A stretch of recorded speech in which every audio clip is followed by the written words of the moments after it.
Buenos días a todas.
Hola, ¿qué tal? Buenos días. Eh, con respecto a lo de la calificación, ya ven que lo estábamos revisando la clase pasada. Un error en las calificaciones. Ya está, ya lo corregí y creo que ya lo pueden llegar a checar, lo checan y me avisan la próxima clase.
Profe, ¿cuánto era el progreso que teníamos hasta ahorita?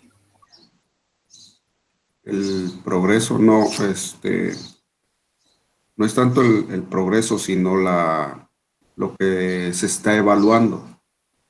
Ahorita, en estos momentos, nada más nosotros evaluamos lo que es las tareas, la participación, que es la asistencia y los exámenes. y es el 65%. 75. 65. Ah, ok. Ok, gracias. Sí.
Bueno, retomando lo que estábamos viendo la clase pasada, ¿tienen alguna duda?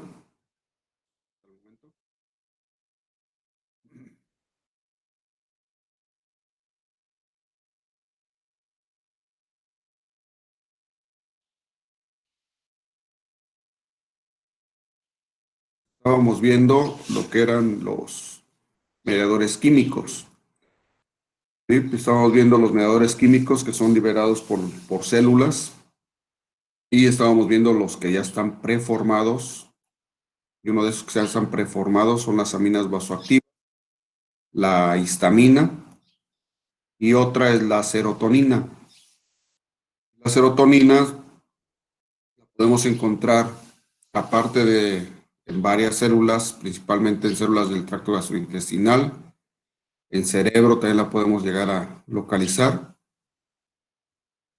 En las plaquetas. Y lo que va a provocar va a ser muy parecido a la histamina. Contracción del músculo liso, eleva la permeabilidad y produce dolor.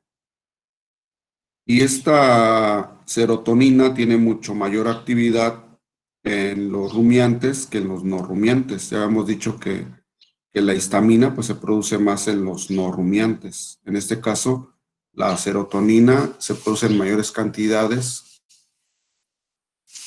que en los rumiantes y su antagonista son las catecolaminas, la adrenalina y noradrenalina. Es por eso que cuando un rumiante puede llegar a tener un proceso alérgico, ¿sí? La principal vía por la cual se puede llegar a quitar esa alergia o choque anafiláctico, pueden ser las catecolaminas. ¿Sí?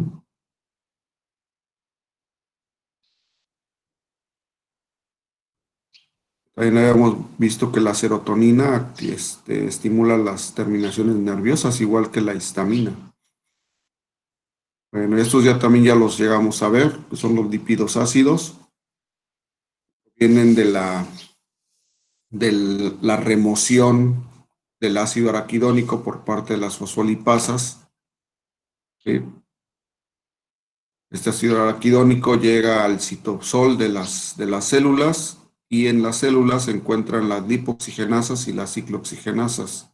Las lipoxigenasas nos van a llevar a la formación de los leucotrienos y las ciclooxigenasas del tromboxano, prozaciclina y las prostaglandinas. Y pues la actividad de estos lípidos ácidos, ¿sí? Pues es muy variable.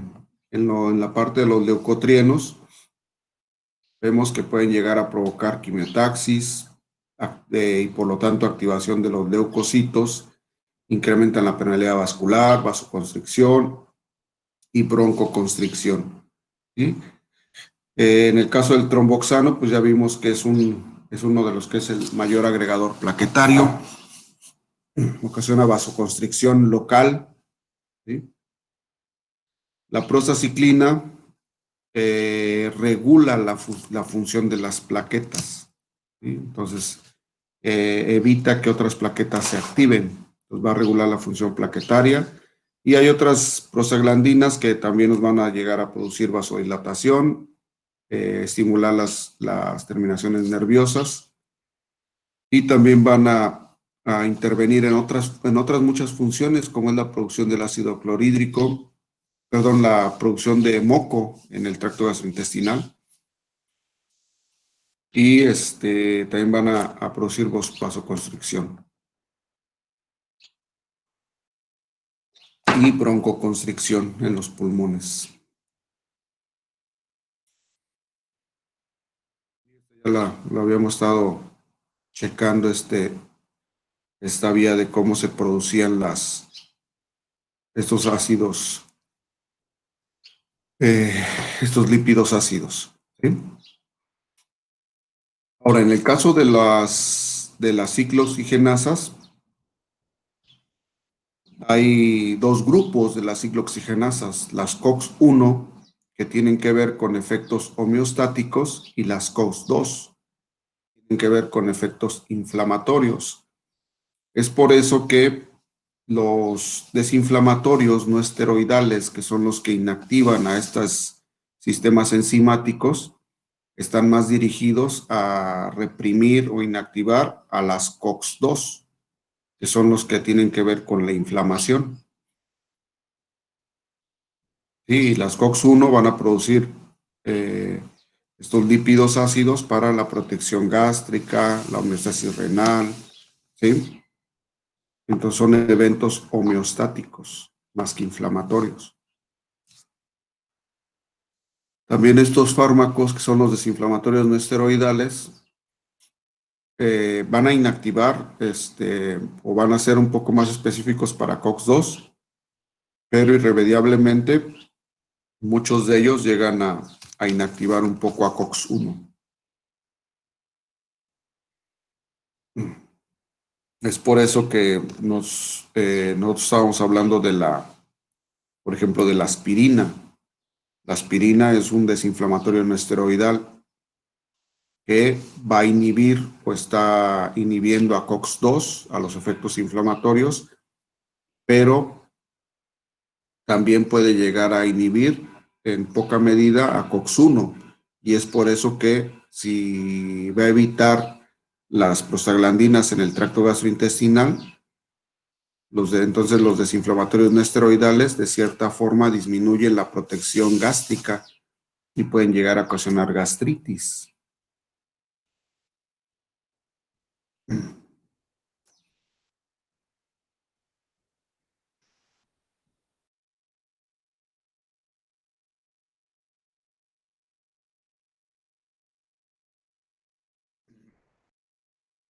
Hay algunas prostaglandinas, bueno, los elementos que se producen a través del ácido araquidónico y las COX, y donde su lugar, cada una de ellas tiene un tejido más específico para llegar a ejercer su acción.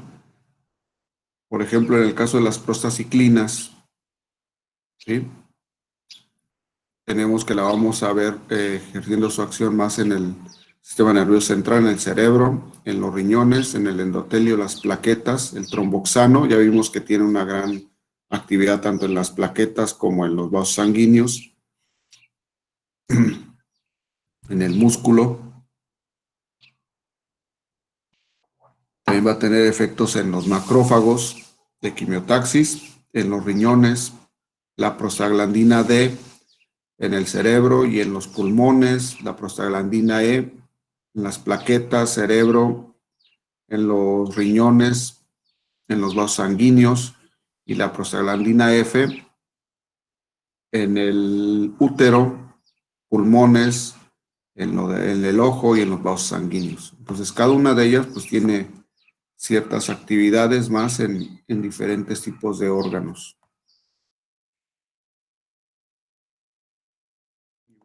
Ya lo hemos estado tocando, cuál es los efectos que van a tener las prostaglandinas, el tromboxano y los leucotrienos.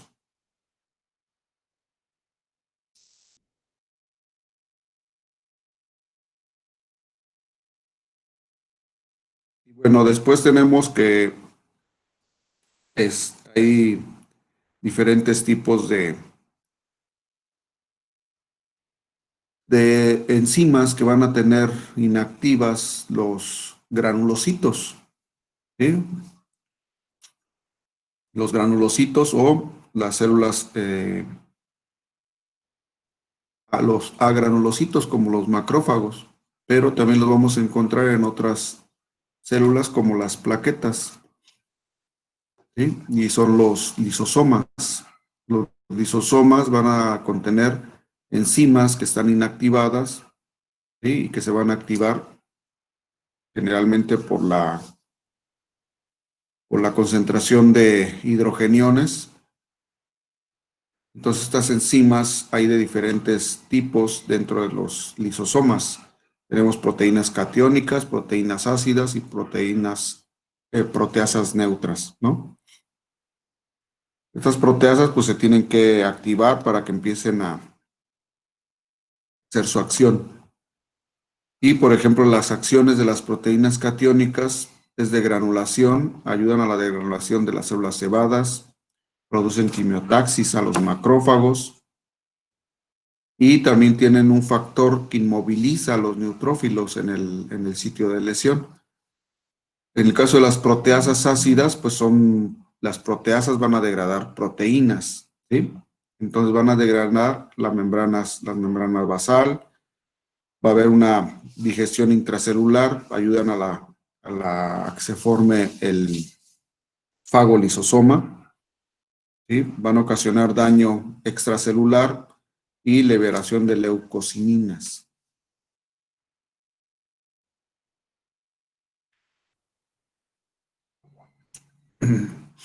Después tenemos a las proteasas neutras, que ocasionan también degradación de la colágena, de la elastina, de la membrana basal, del cartílago y de la fibrina, ¿sí? Y ocasionan quimiotaxis a factores del complemento que ya habíamos estado viendo.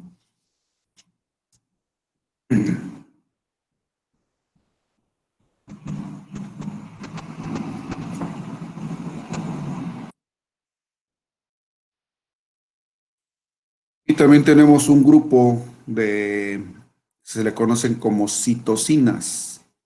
Estas citocinas, hay una gran cantidad de ellas, más de las interleucinas, que son secretadas por los leucocitos, ¿sí? Pero las podemos nosotros englobar en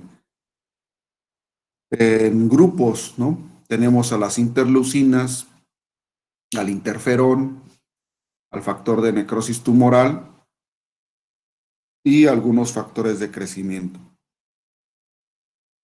y estos son secretados, los factores de crecimiento son secretados por muchas células. Esto nos van a ayudar a ejercer un efecto de desarrollo de tejidos, pero generalmente es después del proceso inflamatorio. Y las interleucinas, el interferón y el factor de necrosis tumoral, generalmente nos ayuda a identificar y destruir células y son producidos principalmente por los leucocitos. ¿Sí?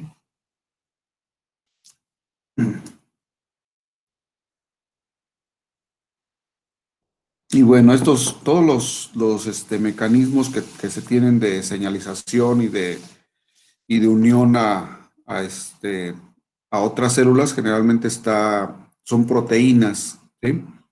Pues en este caso, pues no dejan de ser proteínas, son polipéptidos y cada uno de ellos tiene uniones muy específicas. Entonces, se les, se les compara con una actividad hormonal, pero no están incluidos dentro de las hormonas porque pueden llegar a tener efectos muy diferentes a las hormonas. Pueden producir efectos a grandes distancias, pero los efectos que producen son generalmente más locales. ¿Sí?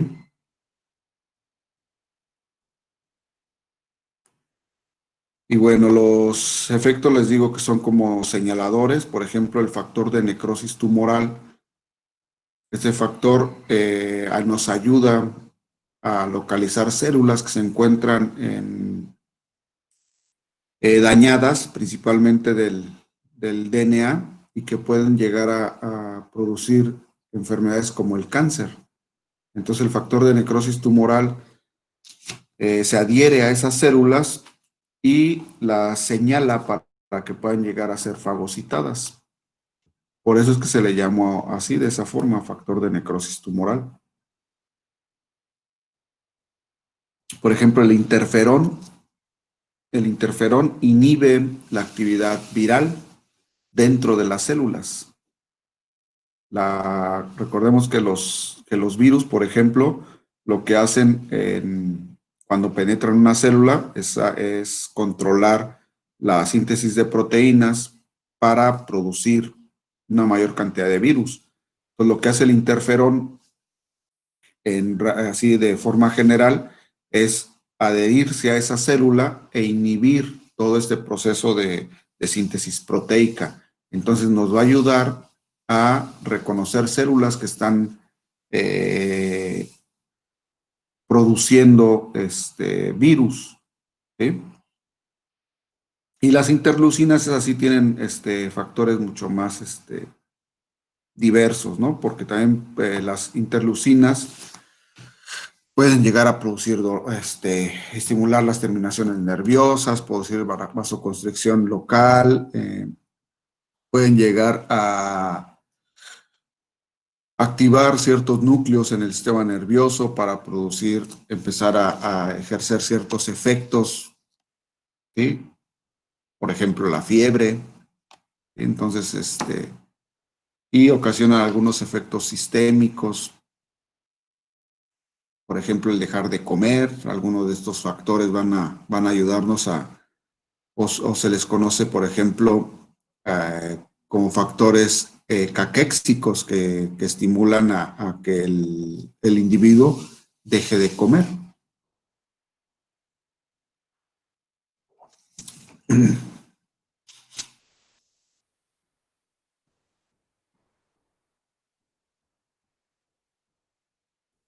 Después tenemos algunos productos linfocitarios como las linfocinas, ¿sí? Que son secretadas por los linfocitos T, perdón, en presencia del antígeno. Y estos pues se han agrupado en las interleucinas o citocinas. Les digo que estos son muchísimas moléculas, las interleucinas, y producen diferentes tipos de actividades. ¿Sí?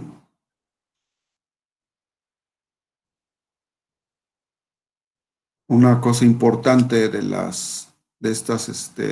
estos productos que producen los, las células blancas, por ejemplo, es que estimulan la granulopoiesis, ¿sí? La producción de granulocitos en la médula ósea.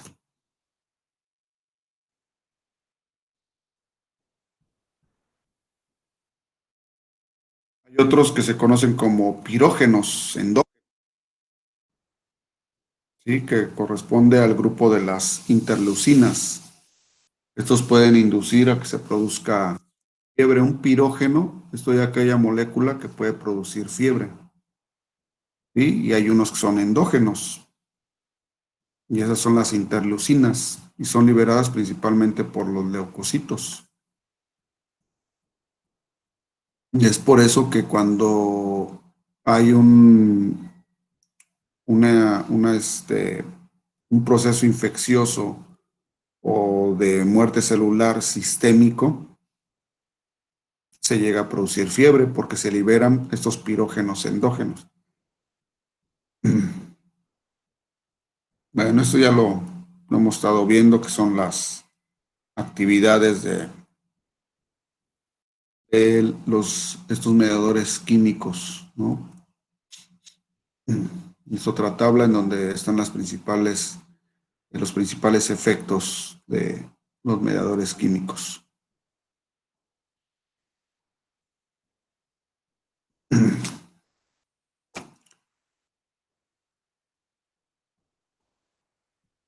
Entonces tenemos aquí agrupados a los mediadores químicos que son producidos por las células, las aminas vasoactivas, los lípidos ácidos, las cininas, el factor activador de las plaquetas, el sistema del complemento, el factor activador de las plaquetas, el sistema del complemento, y bueno, estos dos están en el plasma, y acuérdense que se tienen que activar.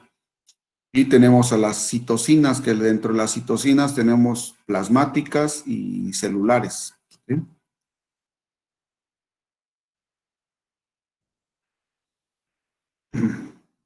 Bueno, después vamos a ver un poco acerca de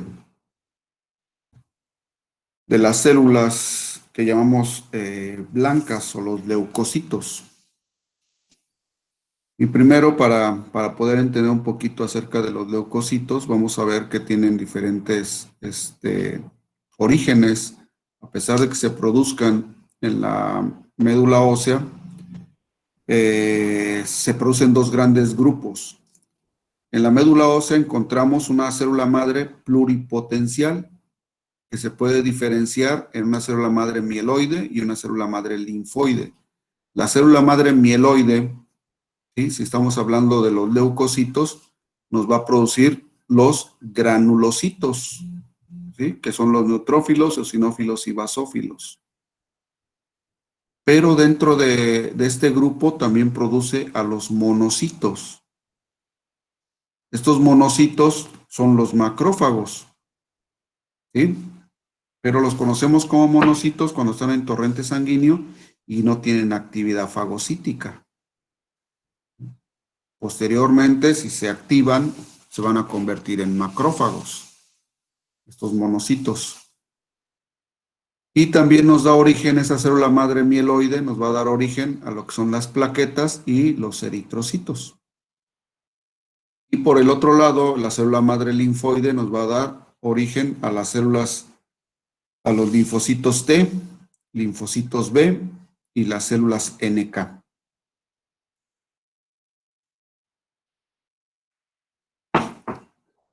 Entonces, los agranulocitos están constituidos por monocitos, linfocitos A, T y B y células NK. Y también se le conoce como células mononucleares. Y a los neutrófilos, eosinófilos y basófilos también se les conoce como polimorfonucleares.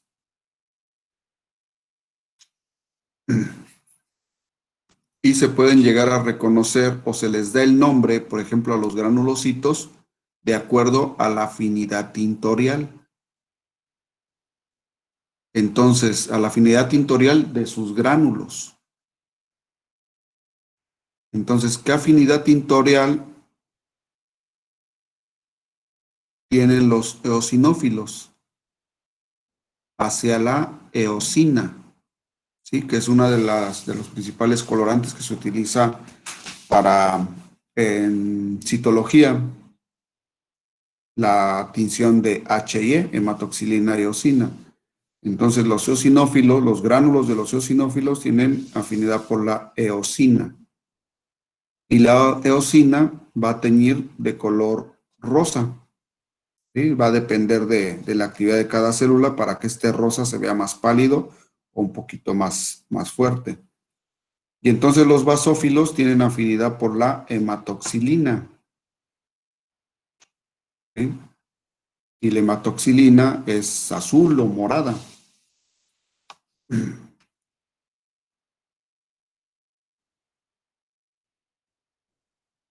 Ahora, lo azul, ¿sí? Lo vamos a ver también en el núcleo. Y entonces,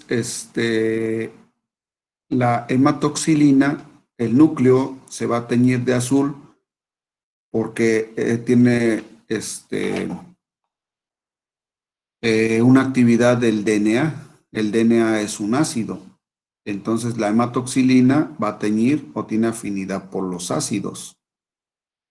Y aquí también resulta esto de lo que es diferente, tiene mayor atracción a su complemento, ¿no? Que puede ser diferente y cuando son iguales no tienen atracción, los colorantes. Entonces, si, si tiñe lo ácido, la hematoxilina, eso quiere decir que la hematoxilina es básica, ¿sí? Y por eso es que se le da el nombre de basófilo, ¿sí? Porque tiene una afinidad tintorial basofílica, atrae a lo que es básico. Entonces, ¿cómo le podríamos llamar al eosinófilo?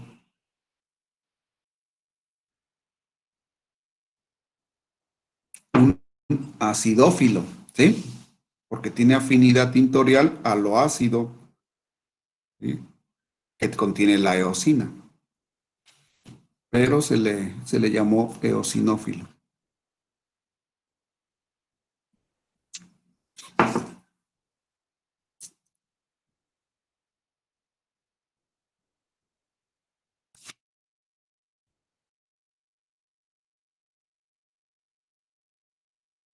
Bueno, y después tenemos, ya vimos los eventos vasculares, ¿sí? Después tenemos a los eventos celulares. Dentro de esos eventos celulares vamos a tener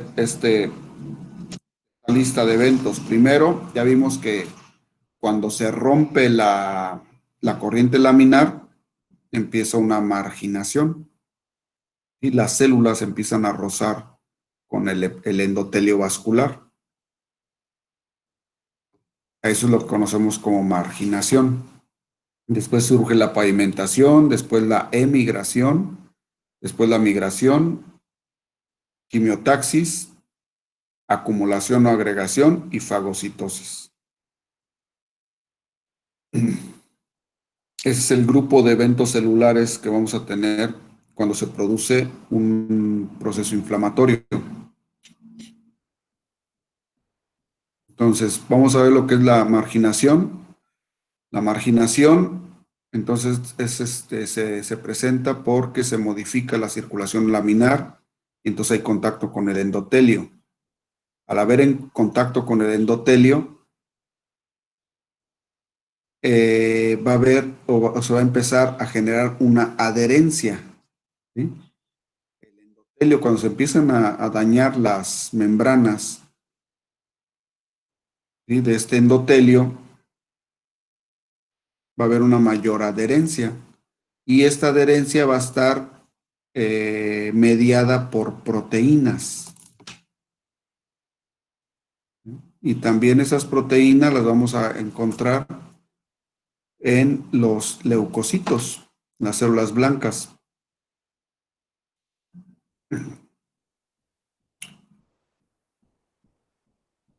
Y entonces, cuando hay, aquí en este esquema, nosotros tenemos a la célula blanca, ¿no?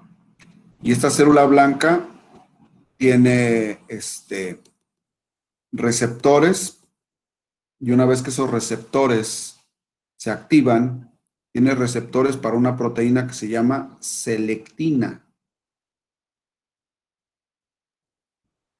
Y tiene una proteína en la membrana que se llama integrina. Entonces, las proteínas que están mediando la adhesión de la célula son las selectinas e integrinas cuando se unen a su receptor.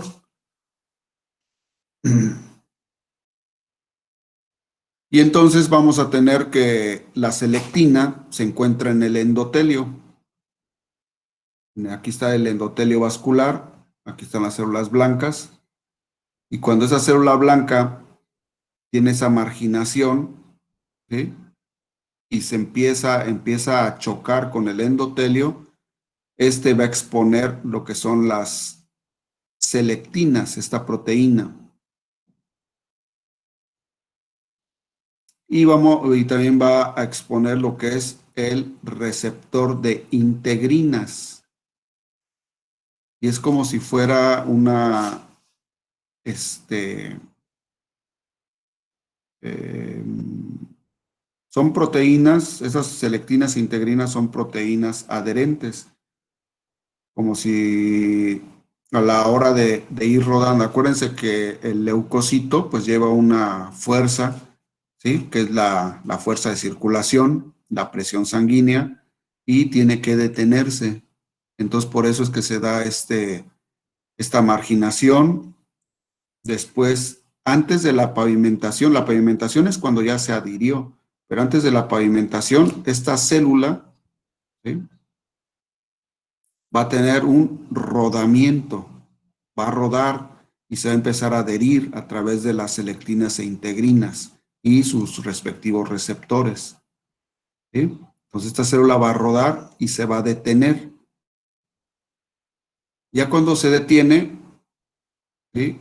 Ya completó la adhesión, y posteriormente a la adhesión, como son varias células las que se adhirieron al endotelio, eso lo conocemos como pavimentación.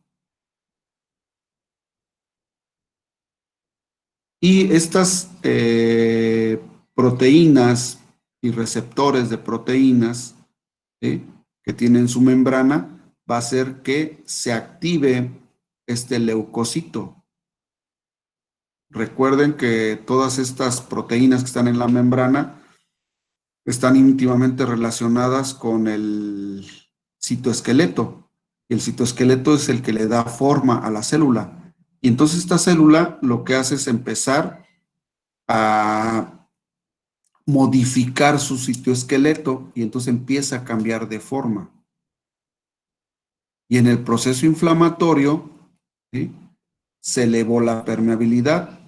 Entonces esta célula que se está modificando, se le producen, ¿sí? Primeramente un cambio en su membrana, y cambia de forma para poder pasar intracelularmente, entre las células, intercelularmente, perdón. ¿Sí? Y a este proceso se le conoce como la melopodia, que es como si le surgiera un pie a la célula para empezar a penetrar. Y esto también, esta señal que tenemos de lesión que se está produciendo donde hay necrosis, es un efecto quimiotáctico, ¿sí? Es una atracción de un mediador químico, ¿sí? Esa atracción esa atracción hace que el leucocito, ¿sí? Vaya hacia la zona dañada. Entonces es una quimiotaxis, ¿sí? Entonces también aquí la quimiotaxis empieza a ejercer su efecto para que este leucocito llegue a la zona dañada. Y ese primer movimiento que hace el leucocito de salir del torrente sanguíneo y llegar al tejido perivascular, lo conocemos como emigración. Y bueno, aquí tenemos otro de lo que les comentaba de lo que era el rodamiento, posteriormente la adherencia. A esto lo conocemos como pavimentación. Después de la pavimentación tenemos una emigración. Profe, Sí. la marginación es nomás entonces cuando la célula toca el endotelio y se adhieren las integrinas, las selectinas. No, eso ya es rodamiento y adherencia. O sea, el rodamiento de adherencia es marginación. No, la marginación nada más es cuando la célula blanca Ujú. ya no está, viajando a través de la corriente axial, sino que viaja a través de la corriente parietal. Ah, ok, ok. Gracias. Ujú.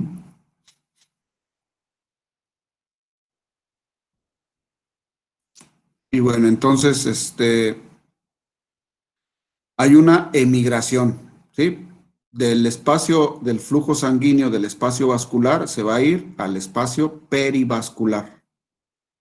Eso es lo que conocemos como emigración.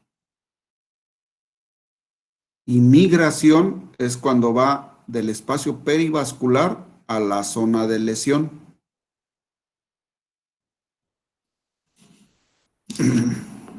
Entonces, el espacio perivascular se va hacia la zona de lesión, eso lo conocemos como migración.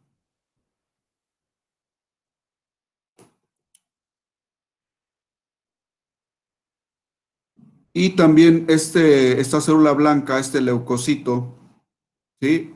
Para poder atravesar o para poder ir viajando hacia el sitio de lesión, va a producir una proteasa que es la colagenasa en muy pequeñas cantidades, que le va a ayudar a que vaya viajando hacia el lugar de la lesión. Todo esto mediado por la quimiotaxis, ¿sí?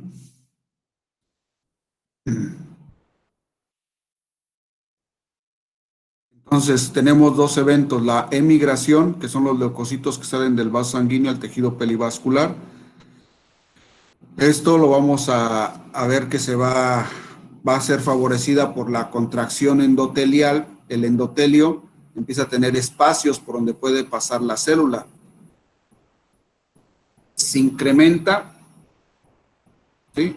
Se incrementa la presión hidrostática. Acuérdense que las vénulas, la parte venular, se encuentra con vasoconstricción y la parte arterial se encuentra con vasodilatación que hizo la histamina, que fue lo que modificó la corriente, ¿no? de la sangre. Hizo que se rompiera la corriente laminar. Y entonces, este proceso, ¿sí?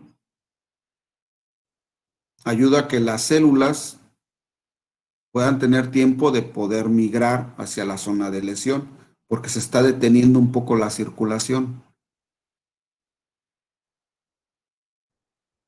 Y entonces este efecto de la emigración lo vamos a ver más acentuado en las vénulas, ¿no? En la parte venosa, porque ahí es donde se detuvo la circulación y favorece a que los leucocitos puedan empezar a emigrar. Y después tenemos la migración, que del tejido perivascular se van al sitio de lesión, los leucocitos. Ya vimos que tienen un pseudópodo, ¿sí? Y van a empezar a segregar colagenasa para que puedan ir viajando a través de los tejidos. Y entonces tenemos dos tipos de migración, una que se llama migración inmediata, que se da en los primeros 40 minutos y que la presentan principalmente los neutrófilos, y la migración mediata, que son varias horas después, que se va a presentar por los macrófagos. Entonces, por eso es que se le conoce a los neutrófilos como la primera línea de defensa, porque son las células que llegan en primera instancia a cualquier zona lesionada. Y también tiene que ver con que los neutrófilos son los leucocitos, aún estando activos, presentan un tamaño pequeño y son los que también están en mayor cantidad en la sangre. Por esas dos razones es que llegan primero que todos los demás. ¿Sí? Y entonces aquí vemos que por eso los neutrófilos los vamos a ver en las inflamaciones agudas, o una gran cantidad de neutrófilos en las inflamaciones agudas. Y en las inflamaciones crónicas que van a durar más tiempo, pues vamos a ver a los macrófagos y los linfocitos.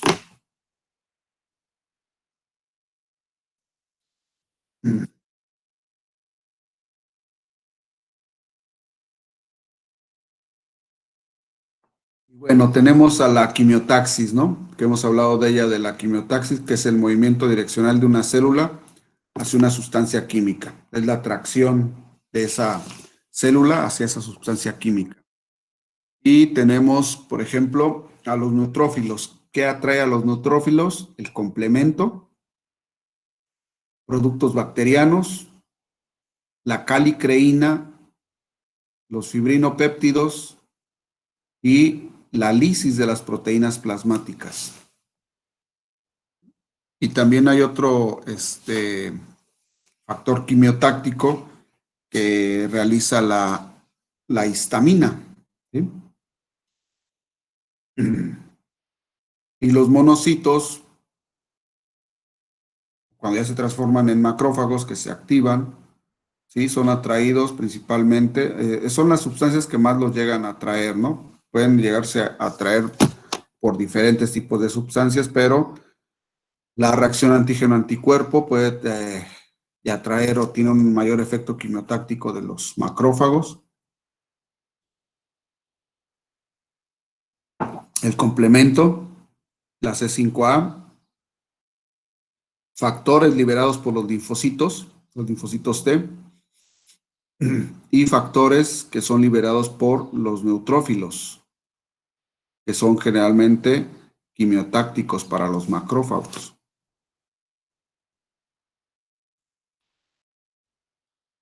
Y bueno, ahí tenemos una serie de factores quimiotácticos para las diferentes células.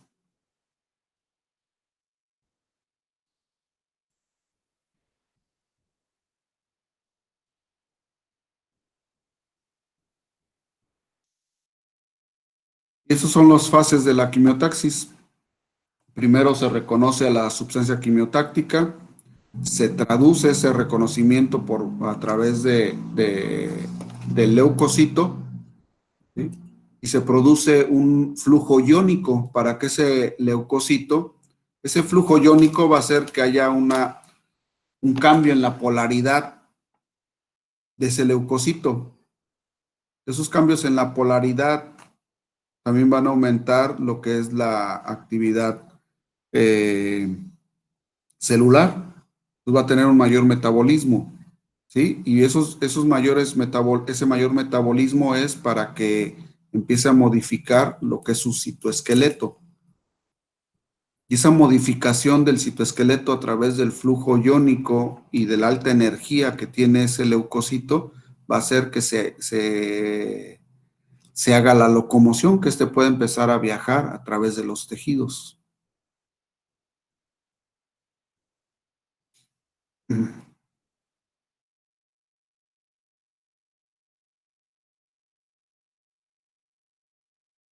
Después se lleva a cabo lo que es la agregación, ¿no? Donde ya la agregación no es otra cosa más que el gran número de células blancas que se encuentran en determinada zona. Por ejemplo, los neutrófilos, vemos que en las primeras horas, ¿sí? O días es donde se encuentran en mayor cantidad, pero si el problema persiste, este problema de daño celular persiste, vemos que posteriormente donde vamos a tener mayor cantidad o la mayor cantidad de células que vamos a encontrar en el proceso inflamatorio van a ser mononucleares, como los macrófagos, ¿sí? O los linfocitos. Bueno, ¿hasta aquí tienen dudas? Me quedó un poco de, no me quedó tan claro lo de migración y inmigración, algo así.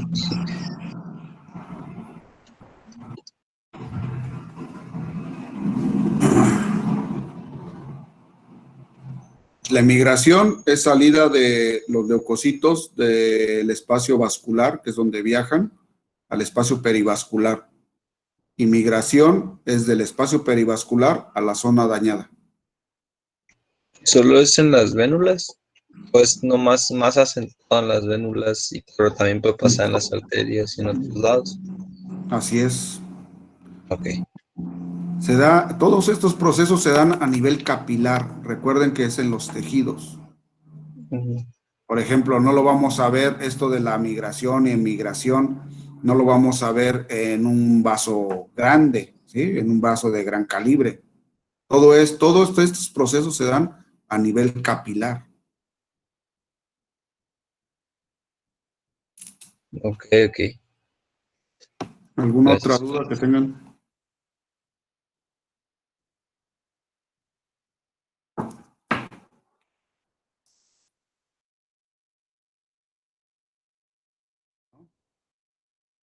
Entonces, nos vemos la próxima clase. Hasta luego, profe. Hasta luego, cuídense.